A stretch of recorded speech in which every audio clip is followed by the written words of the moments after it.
I think that Witkoff often cites the Kremlin narrative. I agree with you, and I think that this does not get us close to peace. I think this sadly will weaken the pressure of the US on the Russian Federation, and we can do little more than try to restore the flow of information. I have spoken with President Trump more than once. We are trying to share real and truthful information since Witkoff's declarations disturb us a lot, since we are fighting Putin and we do not want him to receive support. We are already fighting against a country that is 40 times bigger than ours, so much bigger than ours, and I've always said to President Trump that we want the US to be on our side. And even if the US has chosen to be in the middle, then they need to stay in the middle and not come closer to the Kremlin. The majority of Americans have always supported us, and I'm very grateful to them for that. We have had bipartisan support, and I cannot be ungrateful to America for all it has done. However, today, very often, I believe it is often under the influence of the Russian narrative which we cannot accept. But we will continue to fight for ourselves, and we will continue to fight against this narrative wherever it comes from. Zimbabwe President Emmerson Mnangagwa dismissed a senior general Tuesday amid growing fears of a possible coup by former allies.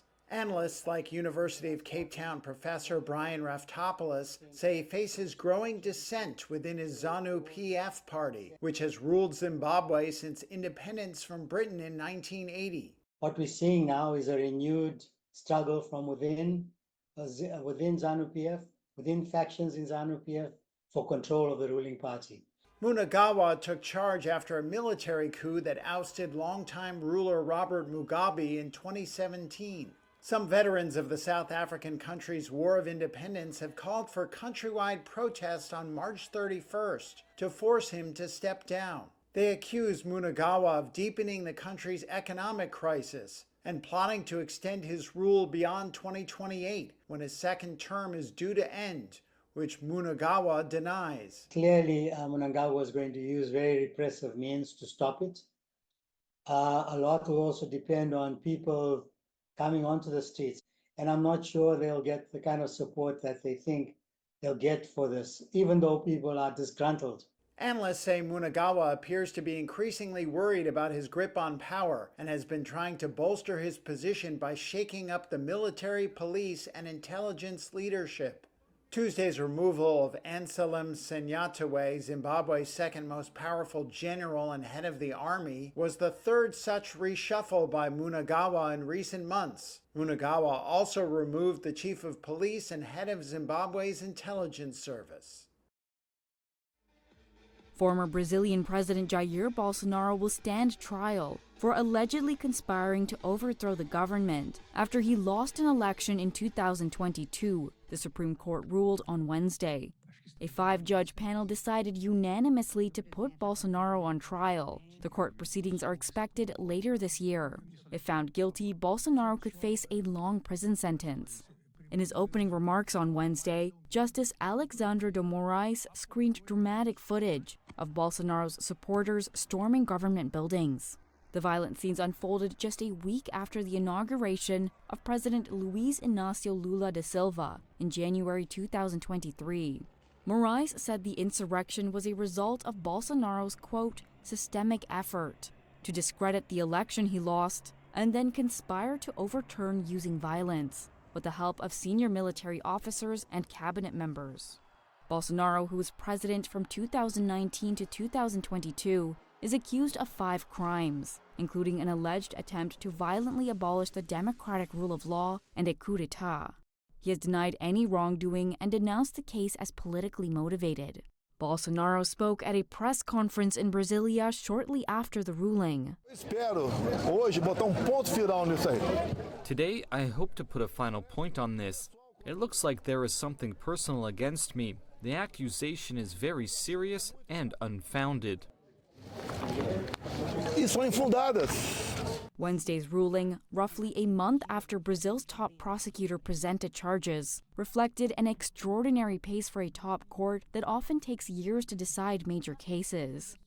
The speed reinforced views that the justices are keen to wrap up the trial before the 2026 presidential campaign gets underway. The court also accepted charges against 2 retired generals, Bolsonaro's former defense minister and his former chief of staff. It's the first time high-ranking military officials in Brazil will be put on trial for attempting to abolish democracy. Bolsonaro has insisted he will run for president again next year. That's despite a ruling barring him from running for public office until 2030 for his efforts to discredit the country's voting system. Nobody's texting war plans. U.S. Defense Secretary Pete Hegseth continued to insist on Wednesday that no classified information was shared in a group chat on Signal that mistakenly included a journalist. This after screenshots of a chat released by The Atlantic showed Hegseth posted highly sensitive plans to kill a Houthi militant leader in Yemen 2 hours before the military operation was carried out. But Hegseth, en route to Guam, continued to dismiss concerns about sharing sensitive information on a commercial messaging app. There's no units, no locations, no routes, no flight paths, no sources, no methods, no classified information. You know who sees war plans? I see them every single day. My job, as it said atop of that, everybody's seen it now, team update, is to provide updates in real time. General updates in real time, keep everybody informed. That's what I did. On a visit to Jamaica, Secretary of State Marco Rubio, who was also part of the group chat, acknowledged to reporters that a mistake was made, but dismissed concerns about any impact on the military operation. Obviously, someone made a mistake. Someone made a big mistake and added a journalist. Is it classified, the information? Well, the Pentagon says it was not. And not only did it say it was not, they make very clear that it didn't put in danger anyone's life or the mission. Earlier, the country's top intelligence chiefs faced another grilling on Capitol Hill about the incident, this time from House Democrats, including Representative Jason Crow. It is completely outrageous to me that administration officials come before us today with impunity, no acceptance of responsibility, excuse after excuse after excuse. It is outrageous and it is a leadership failure, and that's why Secretary Hegseth, who undoubtedly transmitted classified, sensitive operational information via this chain, must resign immediately. In the other chamber, Senator Roger Wicker, a Republican who leads the Pentagon's Oversight Committee in the Senate, joined calls for an independent investigation into the matter and said the texts appeared so sensitive that, quote, I would have wanted it classified. Meanwhile, White House Press Secretary Caroline Leavitt downplayed the controversy. I would characterize this messaging thread as a policy discussion, a sensitive policy discussion, surely, amongst high-level cabinet officials and senior staff. The White House also played down the idea that Hegseth or others would lose their jobs, saying President Donald Trump still had confidence in them. US President Donald Trump said Wednesday that a 25% tariff for imported cars is coming April 3rd, a trade war escalation he's been threatening for weeks. Auto industry experts say the move will drive up prices and stymie production. Nearly half of all cars sold in the US last year were imported, according to research firm Global Data. Trump, who sees tariffs as a way to raise revenue to offset his promised tax cuts and to revive a long-declining US industrial base, spoke about his plan at the White House. This will continue to spur growth like you haven't seen. Before I was elected, we were losing all of our plants. They were being built in Mexico and Canada and other places. Now those plants largely have stopped and they're moving them to our country. Meanwhile, Trump said in a proclamation he'll grant a reprieve of up to a month for imports of auto parts. They'll be subject to tariffs on a later specified date, but no later than May 3rd. Trump's announcement drew swift condemnation from the European Union, and Canadian Prime Minister Mark Carney called it a direct attack on Canadian workers. We will defend our workers. We will defend our companies. We will defend our country, and we will defend it together. The U.S. imported $474 billion worth of automotive products in 2024, including $220 billion in passenger cars. The biggest suppliers were all close U.S. allies: Mexico, Japan, South Korea, Canada, and Germany. In Asia morning trade Thursday, automakers led losses on the Tokyo Stock Price Index. Toyota shares lost more than 3% to become the biggest drag, while Honda and Nissan also fell. Meanwhile, Mazda shares fell 6.4% to become one of the worst performers in the Nikkei. The Center for Automotive Research says the new vehicle levies are likely to drive costs of cars higher for consumers by thousands of dollars. They say it will hit new vehicle sales and result in job losses, since the U.S. automotive industry relies heavily on imported parts. The auto tariffs will follow the day after April 2nd, when Trump is also expected to announce global reciprocal tariffs. Those are aimed at the countries responsible for the bulk of the U.S. trade deficit. However, the U.S. president said on Wednesday the measures may not be the like-for-like levies he has been pledging to impose. No, we're going to make it all countries, and we're going to make it very lenient. I think people are going to be very surprised. It'll be, in many cases, less than the tariff that they've been charging us for decades. Since taking office on January 20th, Trump has announced and delayed tariffs on Canada and Mexico for what he alleges is their role in allowing the opioid fentanyl into the U.S. He also set tariffs on goods from China for the same reason. At least 18 people have died as multiple wildfires rage across South Korea's southeastern region. The fires, some of the worst there in decades, have spread rapidly and forced more than 27,000 people to flee their homes. The country's acting president, Han Duck-soo, said Wednesday that raging winds were making containment difficult. He vowed to mobilize all available support, including receiving air assistance from the U.S. military stationed in South Korea. In response to criticism about a lack of equipment in the firefighting efforts, a spokesperson for the Korea Forest Service said the agency planned to secure more helicopters. He added that nearly 5,000 firefighting personnel were being deployed on Wednesday, as well as 87 firefighting helicopters. However, the agency later said the choppers had been grounded after one crashed on Wednesday, killing the pilot, according to media reports. Rescuers were seen working at the smoldering crash site while fire trucks sprayed water towards the smoke.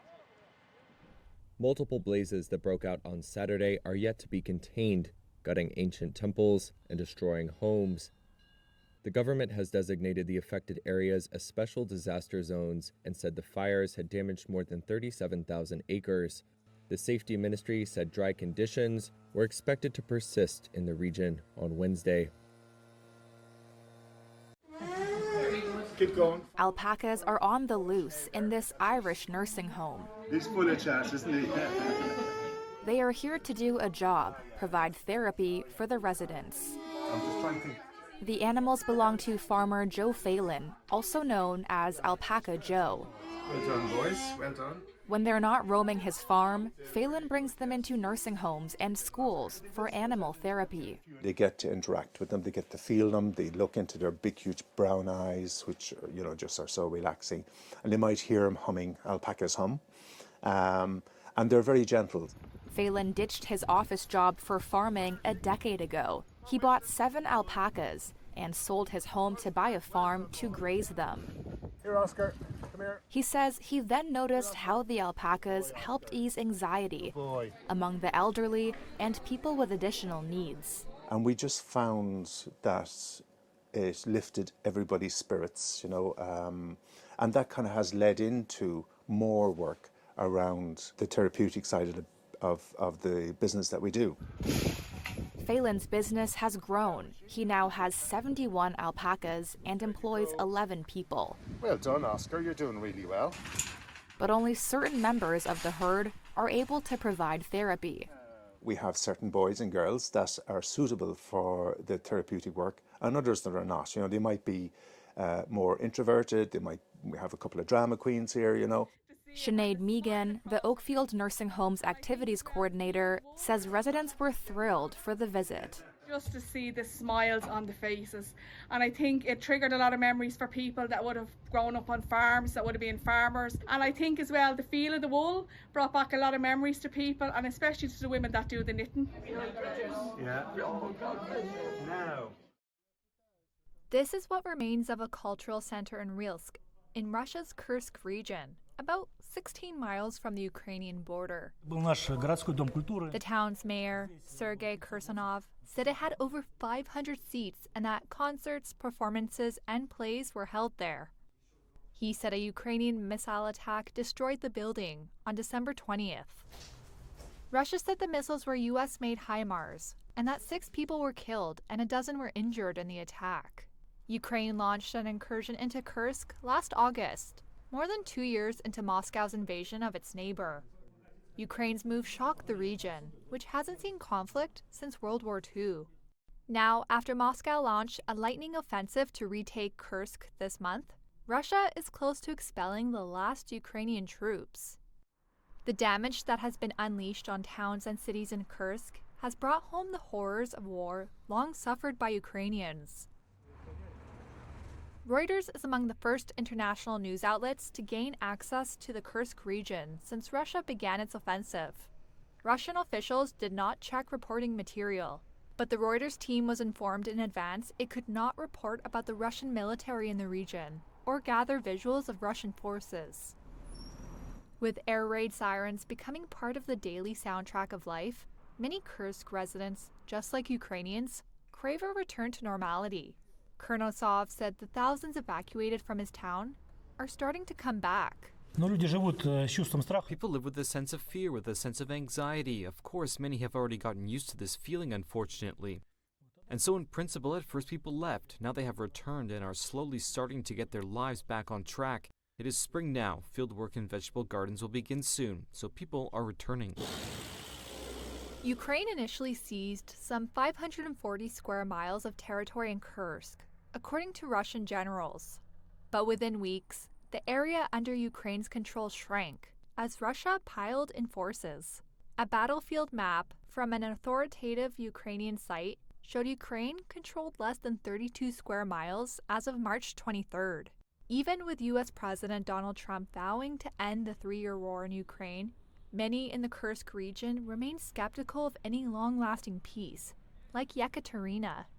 You know, I want to hope for this ceasefire, but I think that in the near future, there will be no peace in our region. Because, you know, simply speaking, I think that they will continue to throw stones and everything at us for a long time, even if they do not have the means to do so or any help, but there will still be some kind of hostility towards our people, towards our land, for a very long time. Therefore, I think it is still too early to talk about peace. Russia said on Tuesday that the US has agreed to help it lift Western sanctions as part of preconditions for a maritime security deal in the Black Sea, which aims to stop strikes over the area and ensure safe passage for commercial shipping, as well as preventing the use of commercial vessels for military purposes.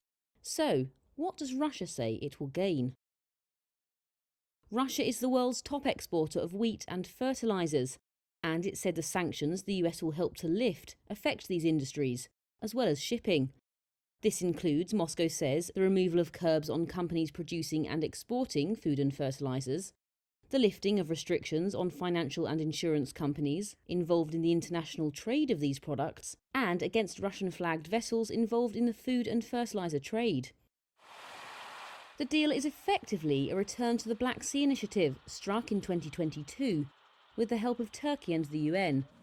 That deal helped Ukraine get its grain and other agricultural products to market, while allowing for inspections of shipping in the area to prevent arms supplies. Kyiv complained that Russia was using the inspections to hold up shipments, allegations which Moscow denied. Russia then withdrew from the deal in 2023, complaining that its own food and fertilizer exports faced serious obstacles.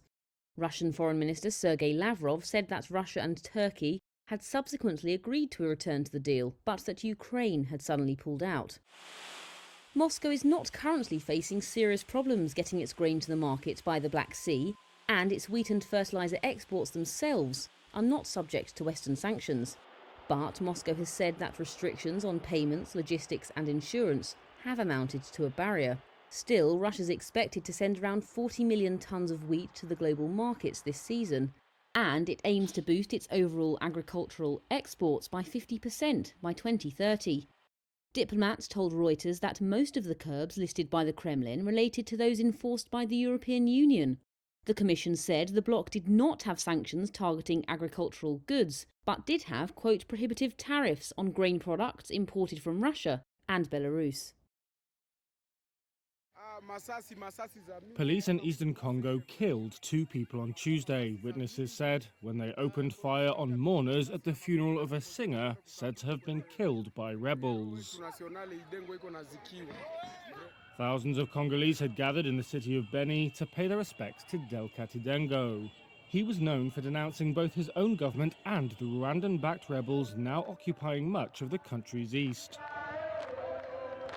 Throughout the day, mourners chanted against the M23 rebels they blamed for killing Idengo last month after taking control of eastern Congo's biggest city, Goma. And they also directed their anger at Congo's government that had repeatedly arrested him.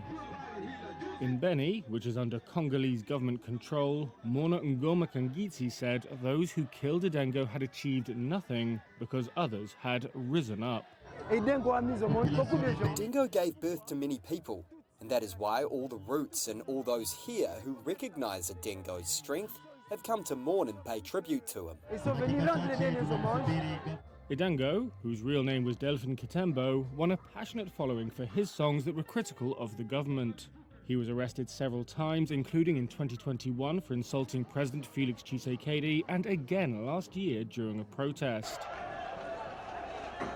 He escaped from the main prison in Goma along with thousands of other inmates when M23 swept into the city in January. But earlier this month, Human Rights Watch said Idengo had been shot by M23 fighters at his home in Goma in an apparently non-combat situation. The day before, he had unveiled a song entitled Bunduki za Kwetu, meaning weapons from home in Swahili.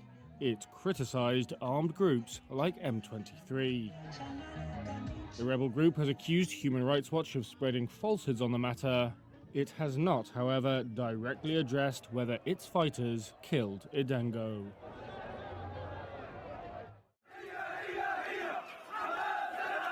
A rare public show of opposition to Hamas has unfolded in Gaza as videos shared on social media on Tuesday showed hundreds of Palestinians marching in protest, demanding an end to the war.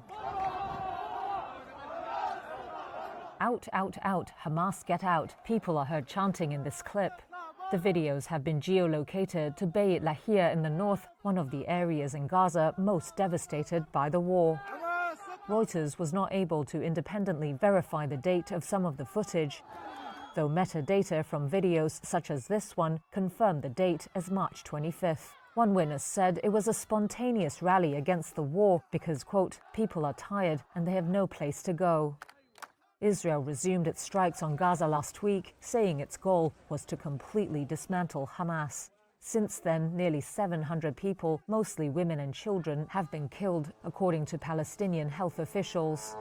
Senior Hamas official Bassem Naim said people had the right to protest at the suffering inflicted by the war, but he denounced what he said were suspicious political agendas exploiting the situation, hinting at tensions between Hamas and the rival Fatah movement. Fatah leads the Palestinian Authority in the occupied West Bank, where Israel has ramped up raids and where the UN says there has been a significant expansion of Israeli settlements.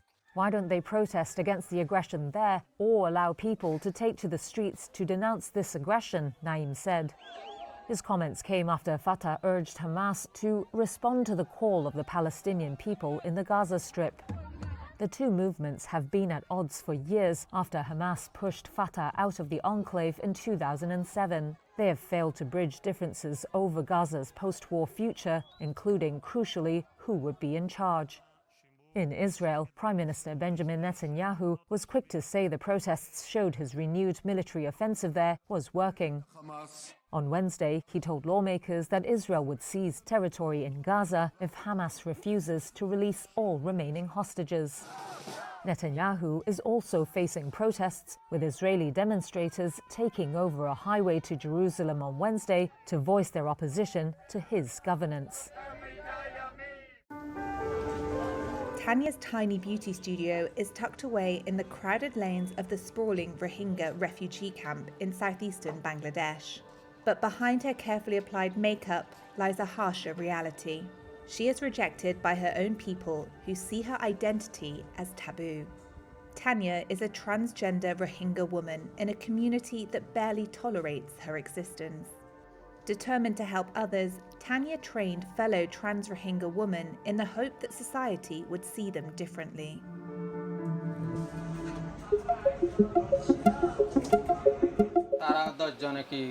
I advise my trans community members to seek and learn work instead of begging. Then people will gradually start to treat us all normally.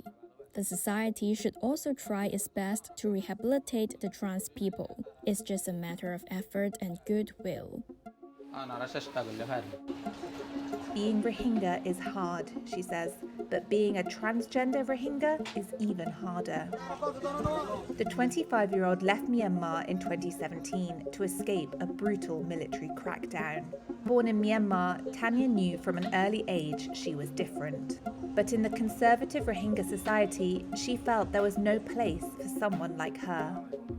I cannot go to my parents or siblings. It has been ages. Every time I want to go, the neighbors become hostile. They oppressed me by throwing water and brick chips at me, pulling my hair, and touching my body. That's why I no longer go to my parents.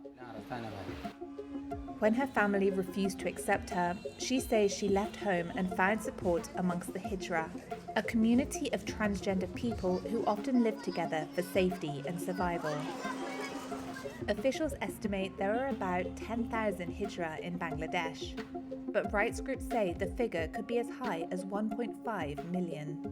They face severe social stigma and discrimination in both Myanmar and Bangladesh. Many of them are disowned by their families, denied education, and forced into begging or sex work to survive.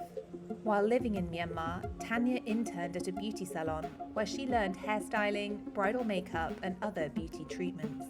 Those skills became her lifeline when she arrived in Bangladesh. I have trained 4 transgender people as beauticians. They always call me to go to them. I also want to go abroad. I want to make enough money to open my own parlor someday. I want to be self-dependent.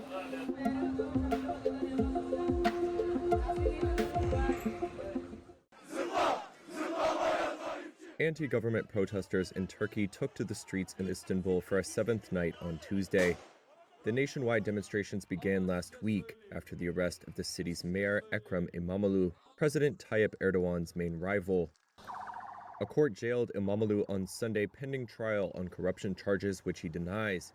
Protesters, opposition parties, European leaders, and rights groups have called his detention a political and anti-democratic move. The government has rejected claims of political influence and says the judiciary is independent. Since İmamoğlu's arrest, hundreds of thousands of people have gathered each evening across the country in the largest display of civil disobedience in Turkey in over a decade, driven largely by students. Protesters have chanted anti-Erdogan slogans and called for the mayor's release, justice, and rights. Erdogan said on Monday that what he dismissed as their show will fizzle out. He accused the main opposition Republican People's Party, or CHP, of provoking citizens. On Tuesday, he again suggested that bad political actors were behind the protests. We will not be fooled by the cheap politics of cowards who hide behind our youth to cover up their own filth. Those who terrorize our streets and want to turn this country into a place of chaos have nowhere to go. The path they have taken is a dead end. The CHP has in recent days repeatedly urged people out to the streets, and party chairman Özgür Özel has given speeches from atop a bus at Istanbul's Sarıkent Park each evening. He said that the demonstration there on Tuesday would be the last, but would serve as a spark to ignite new rallies elsewhere.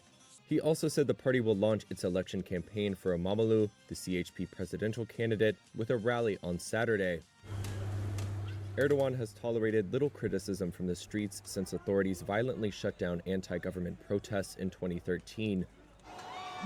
The current demonstrations are banned, but have carried on nonetheless, remaining mostly peaceful until the late hours when police have clashed with protesters. Over 1,400 people, including at least 7 journalists, have been arrested. The United Nations Human Rights Office has urged Turkish authorities to ensure that the rights to freedom of expression and assembly are guaranteed in line with international law. Since Imamoglu's detention, Turkish financial assets have plunged, prompting the central bank to use reserves to support the lira. The United States reached deals on Tuesday with Ukraine and Russia to pause attacks in the Black Sea and against energy facilities. The U.S. agreement with Russia goes further than the deal with Ukraine, as the Trump administration agreed to help seek the lifting of international sanctions on Russia, something Vladimir Putin has long sought. The separate agreements are the first formal commitments by the warring sides since the inauguration of Donald Trump. We are making a lot of progress. Trump is pushing for an end to the war and also a reconciliation with Moscow that has alarmed Kyiv and European countries. We're in deep discussions with Russia and Ukraine, and I would say it's going well, but it's a situation we should have never had to even think about. Should have never happened. The Kremlin said the Black Sea agreements would not come into effect unless links between some Russian banks and the international financial system were restored. Ukrainian President Volodymyr Zelenskiy said this was untrue and that there was no requirement of sanctions relief for the deals to come into force. But Trump told reporters his team was considering the conditions Moscow laid out. They will be looking at them, and we're thinking about all of them right now. There are about 5 or 6 conditions. We're looking at all of them. Kyiv and Moscow both said they would rely on Washington to enforce the deals, while expressing skepticism that the other side would abide by them. Here's Zelensky. I believe that there are a million questions. I honestly believe so myself. There will be millions of questions and details. But as of today, it sounds like this. Every side, Ukraine and Russia, doesn't use weapons against the energy system of the other side. And here's what Russian Foreign Minister Sergei Lavrov had to say. We will need clear guarantees. And there may be guarantees taking into account the sad experience of agreements with Kyiv. Guarantees may be only the result of a direct order from Washington to Zelensky and his team to do this and not any other way. Zelensky said the truce agreements would take effect immediately and that if Russia violated them, he would ask Trump to impose additional sanctions on Moscow and provide more weapons for Ukraine. The Kremlin said the pause in attacks on energy would last for 30 days from March 18th, when Putin first discussed it with Trump. Ukraine had said last week that it would accept such a pause only after a formal agreement. There's been renewed fighting in eastern Congo as its neighbors try to revive the peace process. Southern and East Africa countries have made several diplomatic pushes, fearing the conflict could spiral into a larger regional war. Their leaders met on Monday to push a plan aimed at securing a ceasefire between Rwandan-backed M23 rebels and the Democratic Republic of Congo. The situation in eastern DRC is not getting better, it is getting worse. But on the same day, M23 rebels went back on a pledge to withdraw from the strategic town of Walikale and accused the Congolese government of failing to halt its own offensive operations there. On Tuesday, residents say rebels and pro-government militia fighters were battling in North Kivu and South Kivu provinces. Analyst Jason Stearns from Simon Fraser University says despite recent peace talks, Rwanda and M23 rebels are likely seeking to expand their control in eastern Congo to gain leverage in future negotiations. But in the short term, Rwanda and the M23 do need to be seen like they're playing the game of a peace process. They need to be seen like they're respecting the process. There's been calls from their peers across Africa for a ceasefire and to come to the negotiation table. They need to be seen like they're taking that seriously, even if they may not be, in the end, taking that seriously. And of course, they're the sanctions. Rwanda has been hit with numerous sanctions. They could be hit with more sanctions. This could ramp up. And so I think that as well has given them pause. Rwanda denies supporting M23, but also says its forces are acting in self-defense against Congo's army. The director of an Oscar-winning documentary about the Israeli-Palestinian conflict was released from Israeli detention on Tuesday. Hamdan Balal, who co-directed the film No Other Land, said he was assaulted by Israeli settlers in the occupied West Bank after filming them attacking his neighbor's house. I went there to document what's happened there. I'm just filming 2 shots. And then when I saw the settlers, it's like become more and more and attack, throw stones and destroyed everything. I back to my house because I was so scared if they coming to my family and my kids. He spoke to Reuters from a hospital in Hebron. He said after he retreated, he was beaten by both settlers and Israeli soldiers. He told Reuters he was frightened for his family. And you can imagine your family, your kids inside the home, and you need to protect them, okay? You just close the door and you are outside filming what's happening when the soldiers and the settler, Shemtov Lusky, he's coming. Because in that moment, just I was thinking about my family and my kids. Israeli police arrested 3 men, including Malal. The Israeli military said police and soldiers intervened after Palestinians threw rocks at the vehicles of Israeli citizens and later at Israeli security forces. In a statement, the military said, quote, the forces apprehended 3 Palestinians suspected of hurling rocks at them, as well as an Israeli civilian involved in the violent confrontation. Bilal's film No Other Land documents the displacement of a Palestinian community and was co-directed by Palestinian and Israeli directors. European countries and the previous U.S. administration of President Joe Biden have imposed sanctions on violent Israeli settlers, but under President Donald Trump, the White House has removed them. One of the last surviving alleged members of the Red Army faction, which carried out murders and kidnappings in Germany from the 1970s onwards, went on trial on Tuesday. Daniela Kletter hid from authorities for 3 decades. She was arrested in February 2024 in this Berlin apartment block, where she'd lived under a false identity. Kletter, now in her mid-60s, is being tried for attempted murder, robbery and illegal possession of firearms, and potentially faces life in prison, a spokesperson for the court in the northern city of Celle told Reuters. Police said they found weapons, wigs and cash in her apartment. The militant left-wing Red Army faction, also known early on as the Baader-Meinhof gang, sprang out of Germany's anti-Vietnam War protests. They killed some 30 people, German politicians, businessmen and US soldiers, during the 1970s and 1980s. But Kletter's charges relate to crimes allegedly committed with 2 accomplices after the group wound up in the 90s, to sustain their lives on the run. Prosecutors accused them of going on a robbery spree, raiding money transport vehicles and supermarkets between 1999 and 2016, and stealing nearly $3 million cash. Police are still searching for the 2 other alleged members. Kletter's lawyer cast doubt on the charges during a pre-trial hearing in November, but did not immediately respond to a request for comment. You know, again, this pattern of an amazing cavalier attitude towards classified information is reckless, sloppy, and stale. U.S. Senator Mark Warner and his fellow Democrats slammed President Donald Trump's National Intelligence Director Tulsi Gabbard and his CIA Director John Ratcliffe on Tuesday, after a journalist from The Atlantic was inadvertently included in a secret group chat where highly sensitive war plans were disclosed.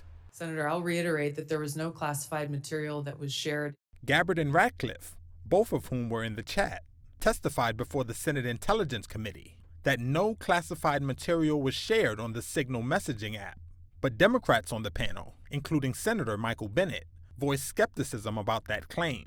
This sloppiness, this incompetence, this disrespect for our intelligence agencies and the personnel who work for them is entirely unacceptable. It's an embarrassment. Senator, you need to do better. You need to do better. The Atlantic editor-in-chief, Jeffrey Goldberg, reported on Monday that Defense Secretary Pete Hegseth posted operational details in the group chat about pending strikes against Iran-backed Houthis in Yemen. That triggered outrage and disbelief among national security experts and prompted Democrats and even some of Trump's fellow Republicans, including Senate Majority Leader John Thune, to call for an investigation. Democratic Senator Ron Wyden called on Hegseth and Trump's National Security Advisor Michael Waltz to resign. Obviously reckless, obviously dangerous. Both the mishandling of classified information and the deliberate destruction of federal records or potential crimes that ought to be investigated immediately. And I want to make clear that I'm of the view that there ought to be resignation, starting with the National Security Advisor and the Secretary of Defense. Later, in a meeting at the White House, Trump defended Waltz, who had mistakenly added the journalist to the signal discussion. He's a very good man, and he will continue to do a good job. Waltz, who was at the same meeting, said an investigation was underway into how Goldberg was invited to join the group chat. We are looking into and reviewing how the heck he got into this room. Trump also said there was no classified information disclosed in the group chat. It wasn't classified information. But he didn't elaborate further. Mr. President, who told you that information was not classified? Another question? Which of your national... A former U.S. official told Reuters that operational details for military actions are typically classified and known to only a few people at the Pentagon. Classified and sensitive information is also not supposed to be shared on commercial mobile phone apps. This was not only sloppy, it not only violated all procedures, but if this information had gotten out, American lives could have been lost. The Houthis had this information, could reposition their defensive systems. So I want to get a little more information about this. Director Gabbard, did you participate in the group chat with Secretary of Defense and other Trump senior officials discussing the Yemen war plans? Senator, I don't want to get into the specifics. Ma'am, were you on? You're not going to be willing to address. So you're not. Are you denying? Ma'am, will you answer my question, ma'am? You were not TG on this group chat. I'm not going to get into the specifics. So you refuse to acknowledge whether you were on this group chat.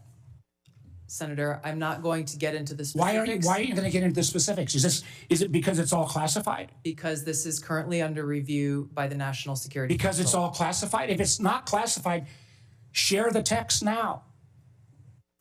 As the White House previously Is it classified or non-classified information on this text? I can confirm. Director Radcliffe, were you on the group chat? Senator, I was on a signal messaging group. So you were the John Ratcliffe on that chat? I was. Thank you. There was no classified material that was shared in that So then signal if there was no chat. classified material, share it with the committee. You can't have it both ways. These are important jobs. This is our national security. Samsung Electronics said Tuesday that co-chief executive Han Jong-hee has died of a heart attack at the age of 63. He joined the South Korean giant nearly 40 years ago and built his career in the firm's television unit. One analyst said he was a key figure in making the firm a global player in TVs. Now his passing leaves newly appointed co-CEO Jun Young-hyun in charge. He was only appointed to the role last week at Samsung's annual shareholder meeting. In a stock market filing, the firm said Jun would be the sole chief for now.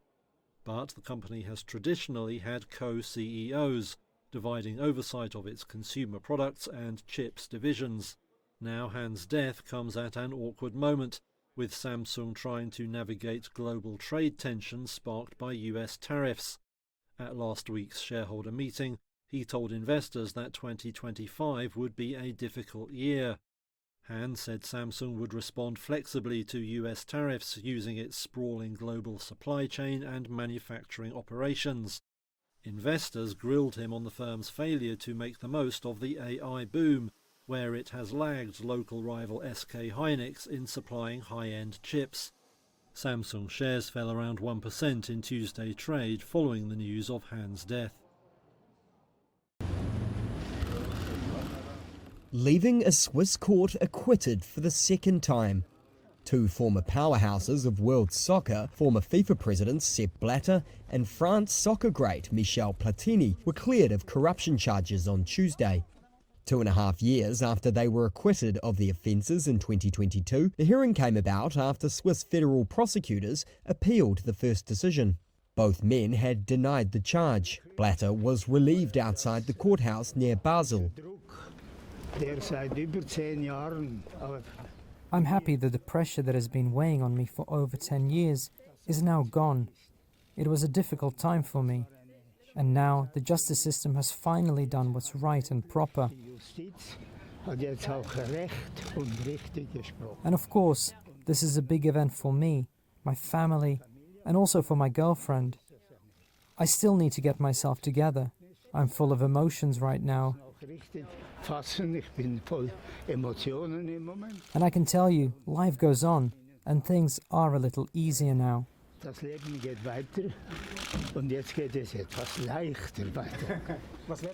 The case related to a 2 million Swiss franc, or $2.26 million payment Blatter authorised for Platini, a former captain and manager of the French national team. The payment was a consultancy fee paid to Platini for work carried out between 1998 and 2002, which he said had been partly deferred because FIFA lacked the funds to pay him in full immediately.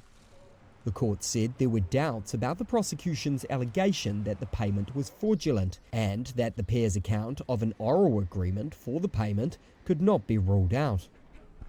The scandal emerged in 2015 when Platini was president of European soccer's ruling body UEFA and ended his hopes of succeeding Blatter, who was forced out of FIFA over the affair.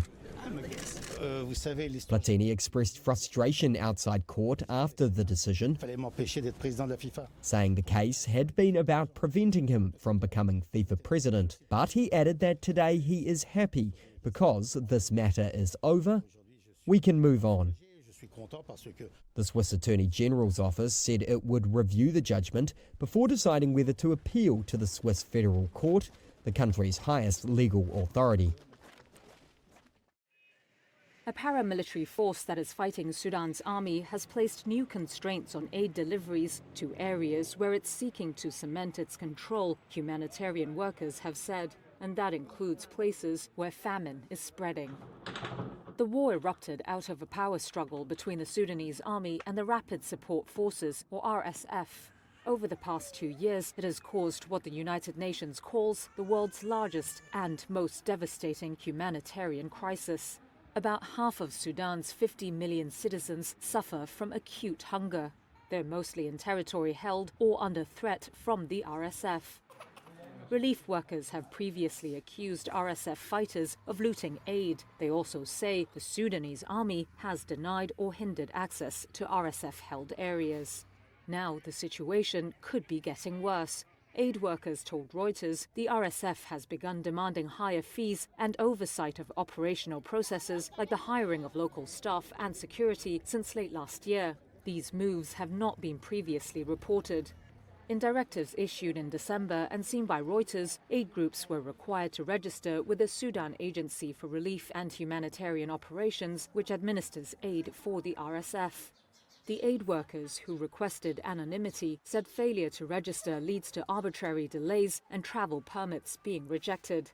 But compliance could also lead to expulsion by the army and authorities aligned to it, the workers said. The war in Sudan is a war on people. MSF, also known as Doctors Without Borders, told the UN Security Council earlier this month that the demands leave humanitarian groups with an impossible choice while life-saving aid hangs in the balance. They are actively compounding their suffering. Both warring parties deny impeding aid. The paramilitary group's relief agency agreed last month to suspend the directives until April, but aid groups say the restrictions continue. In an interview with Reuters, the agency's head said it was exercising its legal rights and duties, and that army-backed authorities were pressuring international organizations not to deal with the agency. It comes as the RSF tries to form a parallel government in Western Sudan, while it's rapidly losing ground in the capital, Khartoum, where the army was seen taking back control of the presidential palace this week.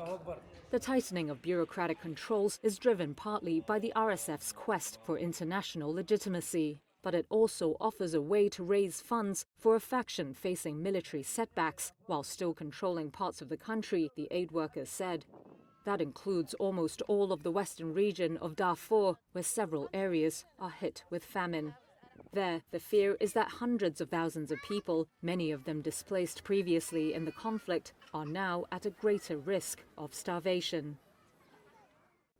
A contentious appeals court hearing on Monday over the Trump administration's deportation of Venezuelan migrants came to a head when a judge said that Nazis were given more rights to contest their removal from the U.S. during World War II. Government lawyers relied on a little-used 18th century law called the Alien Enemies Act to remove the migrants. U.S. Circuit Court Judge Patricia Millett, an Obama appointee, said, quote, "Nazis got better treatment under the Alien Enemies Act than has happened here." To which government lawyer Drew Ensign responded, "We certainly dispute the Nazi analogy." The Trump administration was asking the appeals court to halt a lower court's 2-week ban on the use of the obscure law to justify deporting alleged Tren de Aragua members without final removal orders from immigration judges. Prior to the Trump administration's invocation of the Alien Enemies Act, the law had been used just 3 times in U.S. history.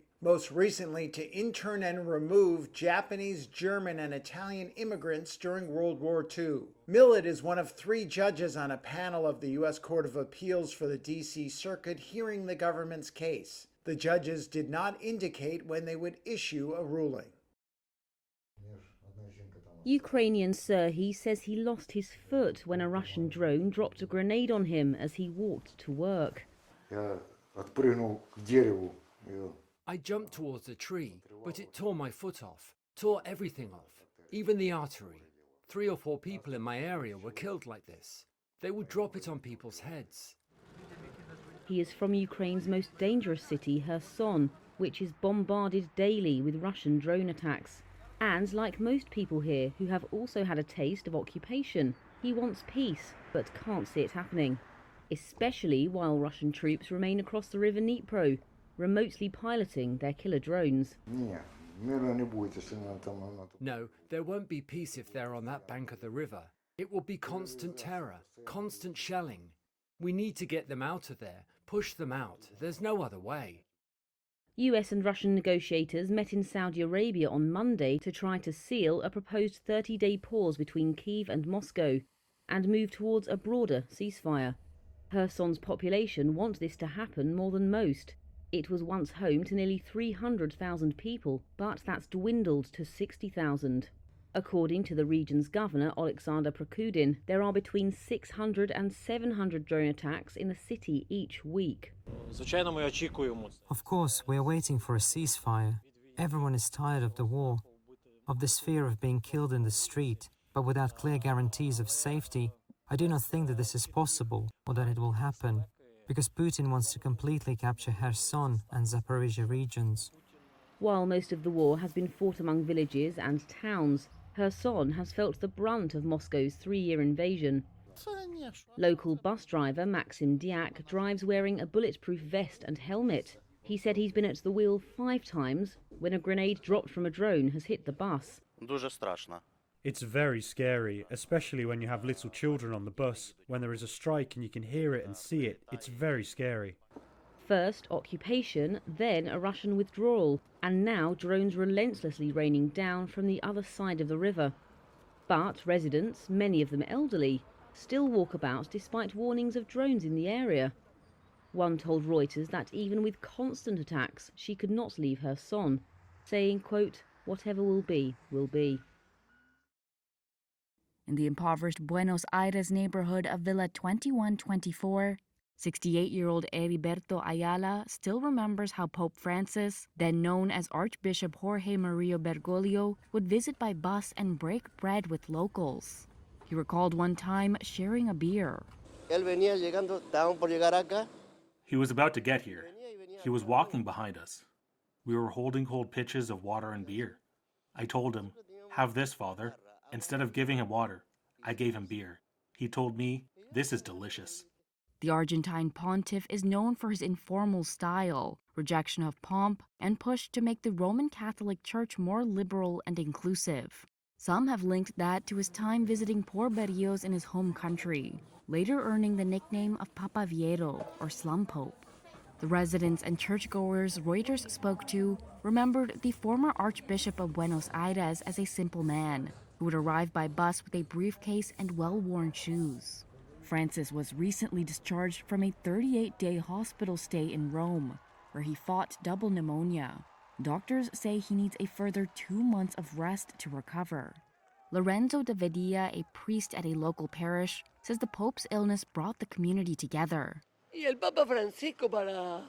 For the neighbors of Villa 21, Pope Francis is part of our families. He became a pope 11 or 12 years ago, but we always feel him close to us. That's why people were affected by his disease. People come to pray for him. At the same time, this renews our desire to follow in his footsteps. We feel represented by his teachings with the path he wants for the church.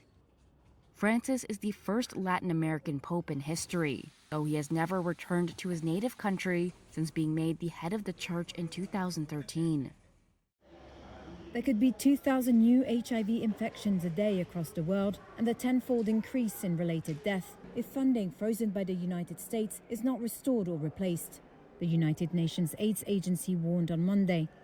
The disruption to health funding is having a devastating impact on people living with HIV or AIDS. UNAIDS Executive Director Winnie Byanyima told reporters in Geneva.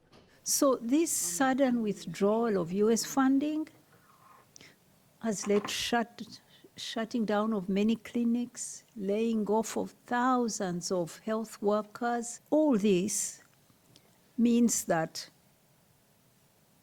we expect to see new infections rising. UNAIDS has estimated that we may be having 2,000 new infections every day.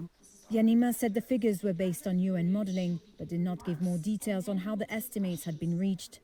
She warned that without renewed US aid funding or alternative support, there could be an additional 6.3 million AIDS-related deaths in the next 4 years. Upon taking office on January 20, President Donald Trump put almost all US foreign aid on hold. The Trump administration said it froze the funding to ensure it was in line with his, quote, America First policy.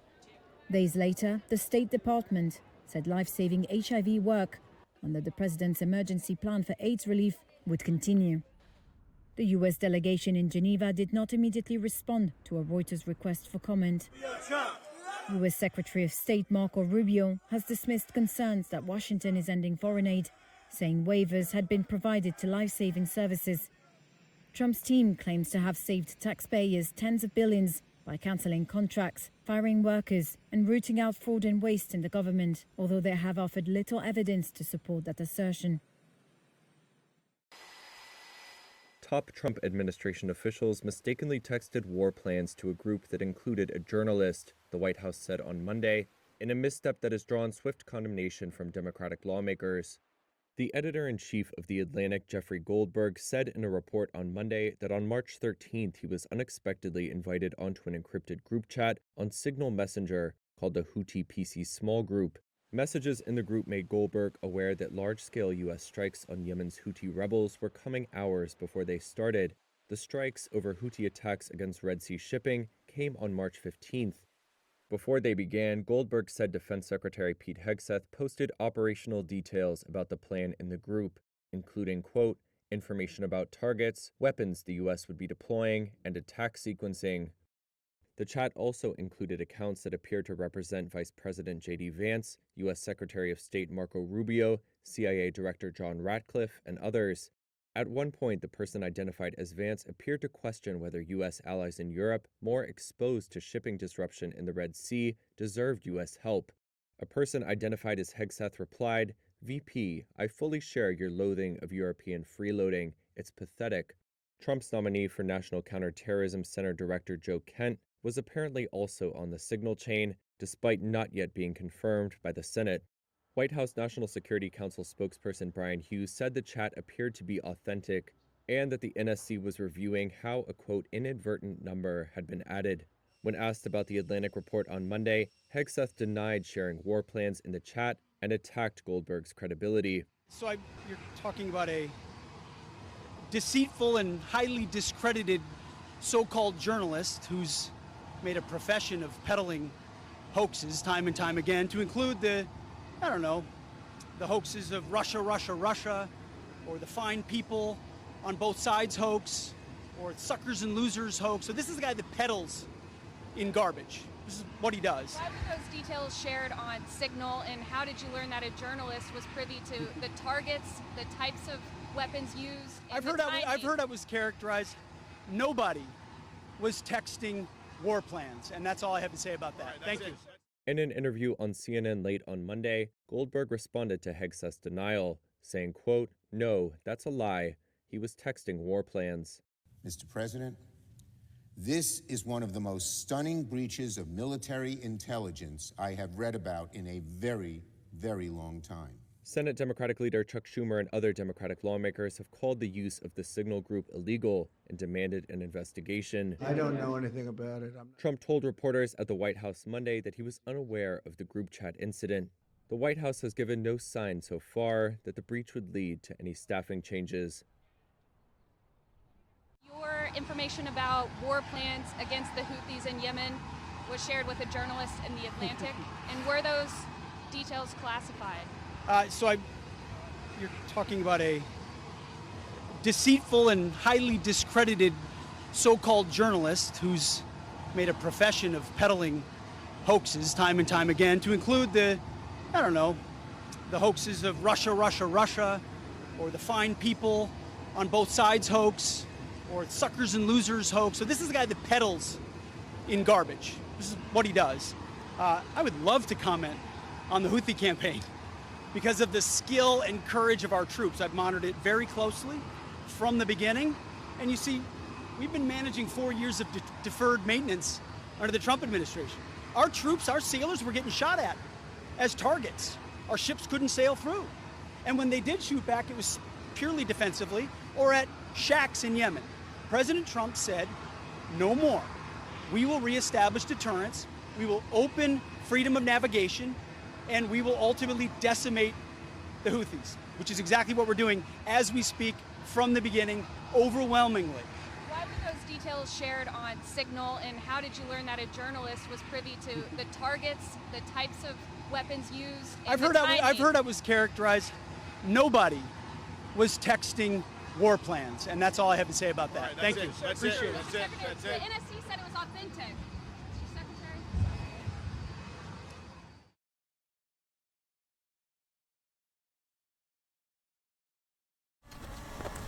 This is blind ultramarathon runner Viktor Asenov scaling Vitosha Mountain near Bulgaria's capital Sofia at the weekend.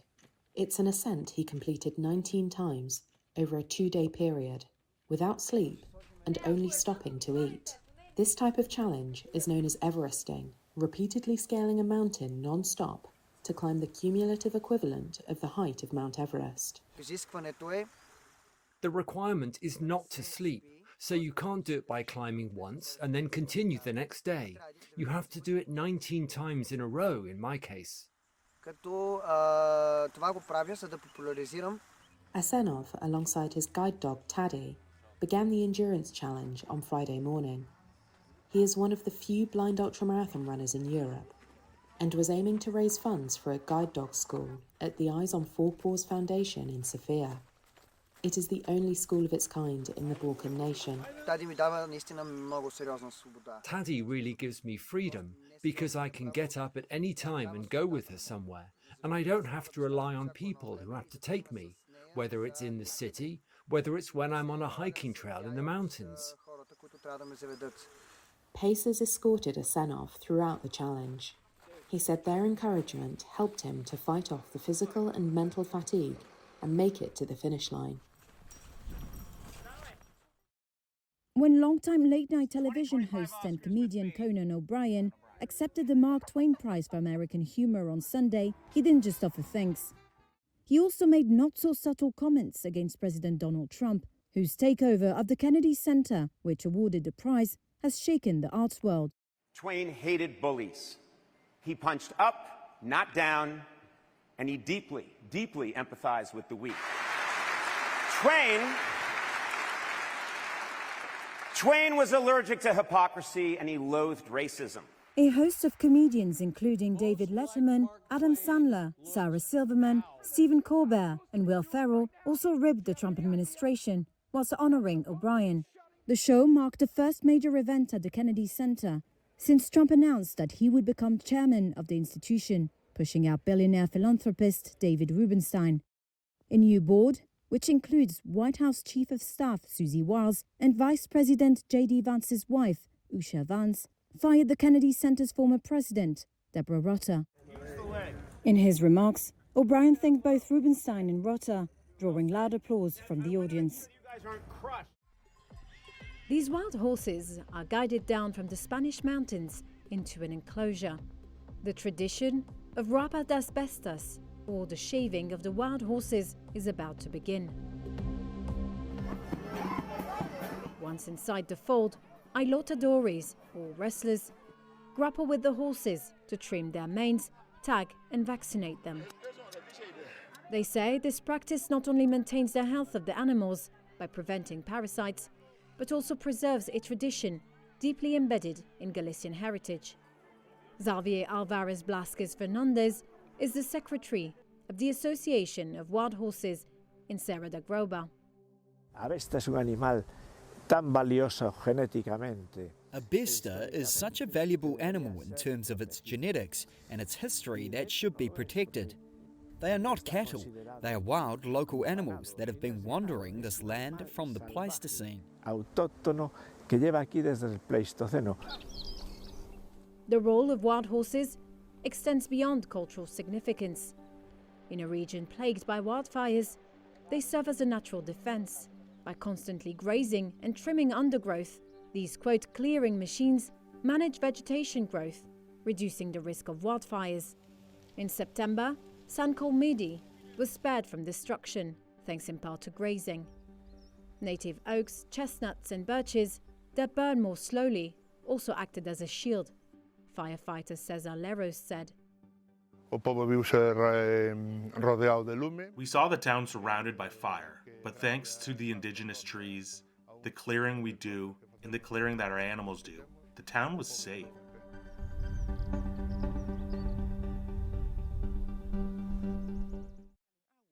China is trying to convince foreign company chiefs it's still a good place to do business. On Sunday and Monday, Beijing hosted a forum for top CEOs. In attendance were the heads of companies including Apple, Qualcomm and AstraZeneca. China is keen to woo investment as trade tensions mount. US President Donald Trump has already imposed a new 20% tariff on all Chinese goods and threatened to do more. If we can't make a deal with China, then the tariffs will be very, very substantial. He's accused Beijing of doing too little to stem the flow of fentanyl into the US, something China strongly denies. On Sunday, Trump-supporting Republican Congressman Steve Daines met Chinese Premier Li Qiang. It was the first time a US politician has visited China since Trump took office. And it comes as Beijing seeks a high-level dialogue in the hope of averting further tariffs. Daines called the meeting a chance to air US views on the business environment in the country. Speaking at the corporate forum that day, Li urged countries to open their markets to combat what he called rising instability. State broadcaster CCTV says some 86 company representatives from 21 countries attended the event, with American firms the largest national contingent. However, a Reuters source said the number of US chiefs was down from last year. Later in the week, some of those business leaders are expected to meet up with Chinese President Xi Jinping. Ukrainian and U.S. delegations met for talks in Saudi Arabia on Sunday. It's part of a diplomatic push by President Donald Trump to bring an end to Europe's deadliest conflict since World War II. Ukraine's defense minister said they discussed proposals to protect energy facilities and critical infrastructure. And in a Sunday evening address, Ukraine's President Volodymyr Zelenskiy said the day's talks were productive. Our team is working in a completely constructive manner. The conversation is quite useful. The work of the delegations is continuing. After speaking with the Ukrainians Sunday night, the U.S. delegation plans to sit down with the Russians on Monday. In an interview with Fox News Sunday, U.S. Special Envoy Steve Witkoff was optimistic about that meeting, as well as working with Russian President Vladimir Putin to end the war. I feel that he wants peace. I just don't see that he wants to take all of Europe. This is a much different situation than it was in World War II. In World War II, there was no NATO. So You have countries that are armed there. To me, it just does, I take him at his word in this sense. The White House says the aim of the current talks is to secure a ceasefire on the Black Sea, allowing the free flow of shipping. Bloomberg News, citing people familiar with the planning, reported on Sunday that the U.S. hopes to reach a broad ceasefire by April 20th. Trump said over the weekend that efforts to stop further escalation in the Ukraine-Russia war were, quote, somewhat under control.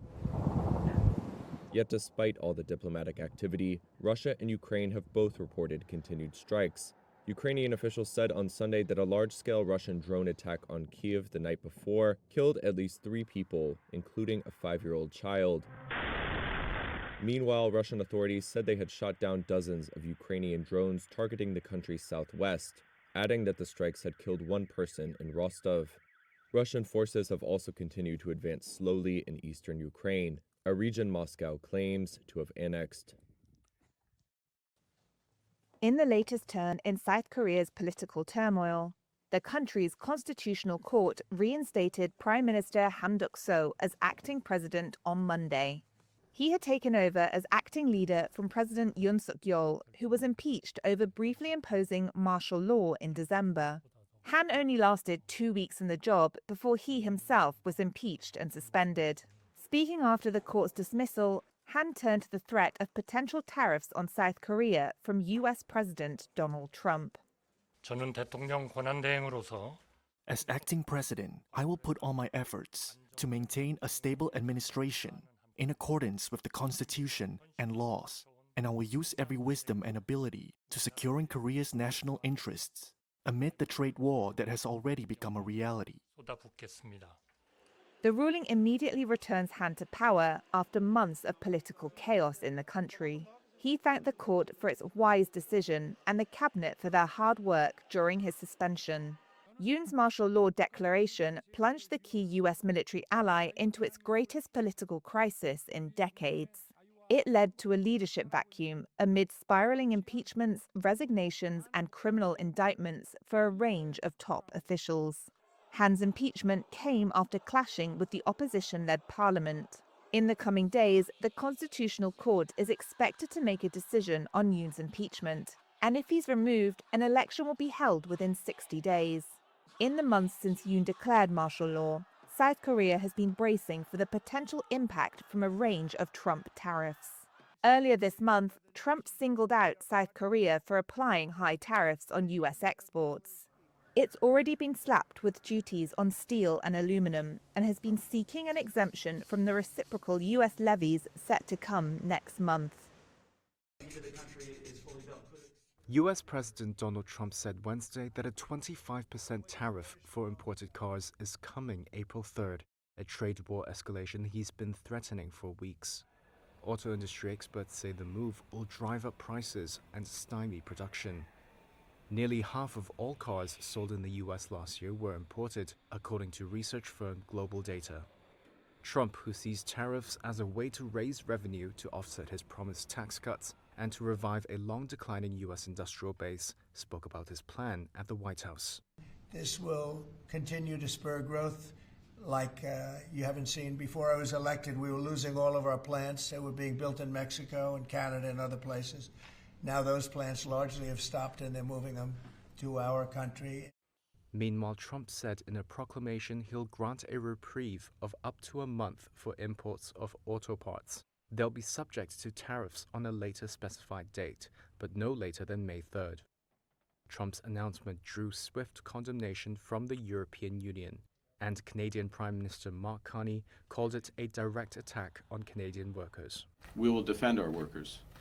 We'll defend our companies, we'll defend our country, and we'll defend it together. The US imported $474 billion worth of automotive products in 2024, including $220 billion in passenger cars. The biggest suppliers were all close US allies: Mexico, Japan, South Korea, Canada, and Germany. In Asia morning trade Thursday, automakers led losses on the Tokyo Stock Price Index. Toyota shares lost more than 3% to become the biggest drag, while Honda and Nissan also fell. Meanwhile, Mazda shares fell 6.4% to become one of the worst performers in the Nikkei. The Center for Automotive Research says the new vehicle levies are likely to drive costs of cars higher for consumers by thousands of dollars. They say it will hit new vehicle sales and result in job losses, since the U.S. automotive industry relies heavily on imported parts. The auto tariffs will follow the day after April 2nd, when Trump is also expected to announce global reciprocal tariffs. Those are aimed at the countries responsible for the bulk of the U.S. trade deficit. However, the U.S. president said on Wednesday the measures may not be the like-for-like levies he has been pledging to impose. No, we're going to make it all countries, and we're going to make it very lenient. I think people are going to be very surprised. It'll be, in many cases, less than the tariff that they've been charging us for decades. Since taking office on January 20th, Trump has announced and delayed tariffs on Canada and Mexico for what he alleges is their role in allowing the opioid fentanyl into the U.S. He also set tariffs on goods from China for the same reason. Wildfires raging in South Korea doubled in size on Thursday from a day earlier, with authorities now calling the blazes the worst natural fire disaster in the nation's history. Over 24 people have been killed since multiple blazes broke out in South Korea's southeastern region on Saturday. The largest of the fires has burned more than 81,000 acres, making it South Korea's biggest single forest fire on record. Experts have said it showed extremely unusual spread in terms of its scale and speed. The military has released stocks of aviation fuel to help keep firefighting helicopters flying to douse the flames, which have displaced tens of thousands of people and incinerated historic temples. Parts of the Buddha's Gunsa temple, believed to have been built in the year 681, were left in ruins. This worshipper was in tears as she surveyed the damage. As a follower who cherishes this place, it pains my heart to see it destroyed so horribly. The wildfires have been moving rapidly eastward, spreading almost to the coast, as they are spurred on by gusty winds and with dry conditions. While the meteorological agency has forecast some rain for the southwest, precipitation is expected to be under 5 millimeters for most of the affected areas. The Korea Forest Service's minister told a briefing he did not anticipate that amount to be of much help in extinguishing the fire.